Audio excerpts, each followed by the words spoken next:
راغلی یم دغه پارک ده او ښه داسې خوند مې واخیستی او څو دقیقې کېناستم او بس خبرې مبرې م ټلیفون کې مه کولې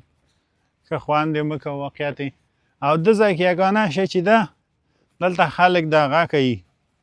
ګریل کوي او زیاده ګریل کولی شي که څوک دلته خبر نه لري اکثر مهاجر خو دلته راځي وځي لکه ډېر کلونه زه ګورمه چې ده ځای ته ځي راځي خلک او دلته ګریل کوي بیا خصوصا فامیلیان خو مجرتان هم چې یو دوه درې کسه یو ځای شي او ګریل وکوي ښه ساتیري وکوي بس ښه کېږي او پکار ده چې بېکاره وخت بې ځایه موږ تېر نه کړو او جنګونه او هغه اضافه درد سر یو بل ته جوړول ونه کوو منفي فکرونه ونه کوو او راشو دغه ځای کې یو څو دقیقې یو څو شیبې ښه په خوشحالۍ او ښه په ملګرتیا او په انډیوالي تېرې کړو نو یا منفي سوچونه او یو بل ژوند ته غل اوسېدل دا ښه کار نه دی نو ښه نظریه نه ده لکه پنځه ملګري چې یو ځای شي او یو چې خفه وي هغه هم خوشحاله کړي بس راشي دلته ښه مېلمستیا او ښه په خوشحالۍ سره بس ساعت خپل تېر کړي بیا همداسې سلو کور ته رابلاړ شي دا ښه خبره ده دا د زه راغلی ومه نن تکې نه ومه ښه شه ساعت مې تېر شه او ښه خوند یې وکړو خو میلې لپاره نه وم راغلی لکه چکر لپاره راغلی وم او دلته وګرځېدم را وګرځېدم زه زیات خلک هم راځي دا تاسې دا منظره کتی شئ داسې منظره کتی شئ دلته ډېر خلک راځي زه خو درګاه ده کور طرف وتو یمه نو درګاه ده کور طرف ځم تاسې موږ سره زموږ د بنډار نه خوند واخلئ او ګرځو را ګرځو ښه دی سړی شي کور کې پاتې کېدو نه دا ځای ښه او دغه وختو کې یو څه خلک دي له المانیانو نه مخکې دغوی بس بعضې خبرو پسې راخیستې ده چې 5 میلیونه کار نه کوي دا کوي هغه کوي هغو ته زما خو د بېکاره خلکو سره څه کار نشته دی د هر سړي خپل کار دی خپل ژوند دی خو زه به دا ووایم چې هغه د هغه خلکو له زړه نه باید راشي کوم چې د ورځې 50 اعلانه لیږي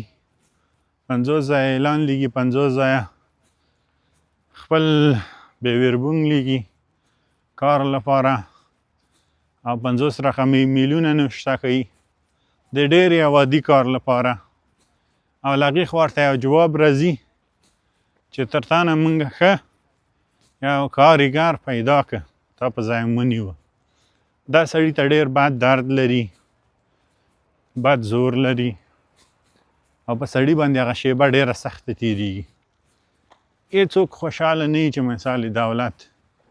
ته کښېني او دولت ورته هغونه پیسې ورکړي چې وخوره چې مړ نه شي او د ده ځای د کاري سیستم هم همدغسې دی د کاري سیستم هم رښتیا خراب دی دا موږ منو هغه سړی چې کار وکوي ټوله ورځ کار وکوي ټوله میاشت کار وکوي هغه ته 1,500 روپۍ معاش راځي 1,500 1400 1200 داسې معاش ورته راځي هغې که چې د کور کرایه ورکړي بل د برق ورکړي بل د اوبو ورکړي خپل مصرفي شي آخر د میاشتې ته دغونه ورته پاتې کېږي چې مړ نه شي لکه دونه نه پاتې کېږي هغه هم چې سړی یو چکر لړ شي ختم پیسې مایسې ختمیږي بېرته هماغه زما خبره ده په ډېرو ویډیوګانو کې زه وایم هم وخوره چې مړ نه شي نو هماغه قیصه کېږي نو د کار کولو هیڅ داسې دلیل نه پاتې کېږي چې سړی ووایي چې والله دا کار باید زه وکړم. هو سړی چې له کوره مالي تاوان یې ښیي، مالي مرستې ته اړتیا ونه لري، دلته لږ کار وکوي، لږ درس ووایي او هم پرمختګ وکوي، هم کاري پرمختګ او ژوند تغییر و تبدیلول، دا ډېر ښه ده. خو بدبختانه موږ خلک چې یو د کور تشویش راپسې، د ژوند تشویش راپسې، روزمره یو نوی فکر و نوی شی راپسې چې کور ته زنګ وهي ته چې زړه به دې ارامه شي، خوشحاله به شي، فکر به دې په بله شي، هغوی درته یو تشویش واچوي، یو فکر واچوي، بس یو اضافه هغه عمل وکوي چې پوه شوې، هغوی د دو فکر کې نه چې دا انسان دی.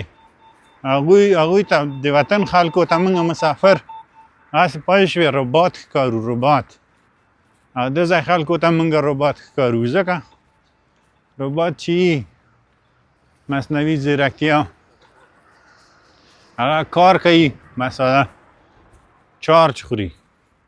ما چارجېږي او کار کوي، خلاص نور څه نتیجه یې نه وي. سر د میاشتو آخر د میاشتو مغیاو رقمي خراب شي، بس یوازې همغه ترمیموي یو ساعت 2 ساعته کې یو ورځ کې. د انسانانو هم دلته مثال دقسې دی او د هغه ځای لپاره هم موږ همدغسې یو، د وطن لپاره.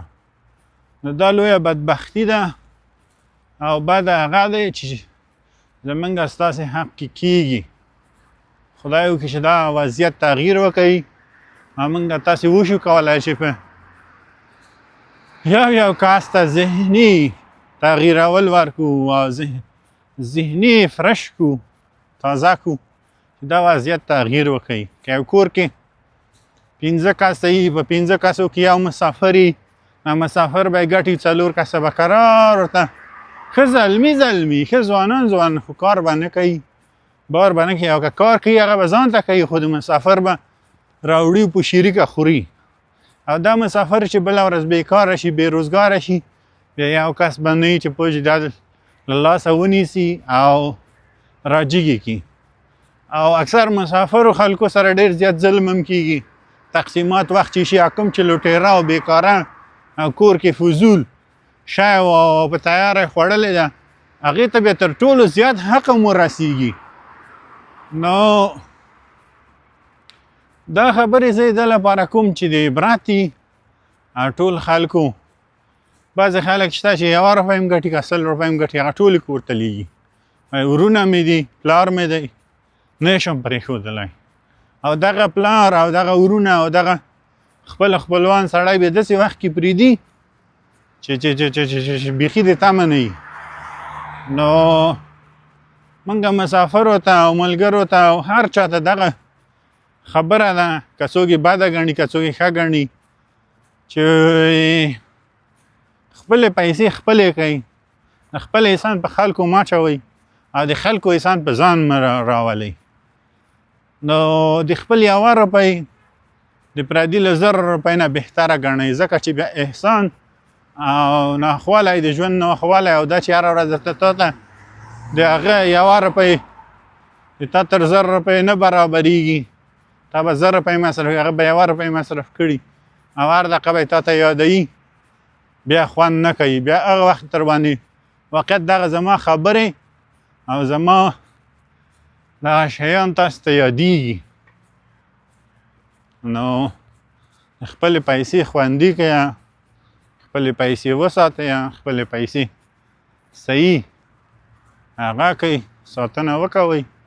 زه هم لږ لاس مې خراب دی مصرفولو کې، خو زه چې فیصدي ده زما، له هغه فیصدي نه چې زه پورته لاړه شي زما مصرف، بیا بلې میاشت کې بېرته قسط اخلم، پیسې اضافه بې ځایه نه مصرفوم. صحیح ده، زه به میاشتې 100 روپۍ ویللی ښه نه 100 روپۍ یا زیات یا کمې د ټلیفون شیان، مثال یو شی واخله بل شی واخله، دا کوم چې زه ویډیوګانې پې اخلم، خو دې ته ما یو پلان د یو ورځ نه یو ورځ به له دې نه ماته انشاءالله چې عاید راځي او انشاءالله چې د دونه مصرف ما کړی دغه وخت چې ما په دغه شیانو مصرف کړی دغه به انشاءالله یو ورځ که د خدای رضا وه بس بیرته به زما جب ته دغه مصرفونه و دغه وخت ضایع کېدل جبران کېږي او راځي به بیرته راته او په زمن کې به یو نیک خدای رضا نیک شهرت به مې وي یو نیک ښه ژوند به مې وي هېڅ خواري بې ځایه نه ځي خو چې سالمه خواري هغه خواري نه وي چې سړی چرس وهي شراب وڅکي غلط کارونه وکوي انسانانو ته ضرر ورسیږي او نور خلک په تکلیف کې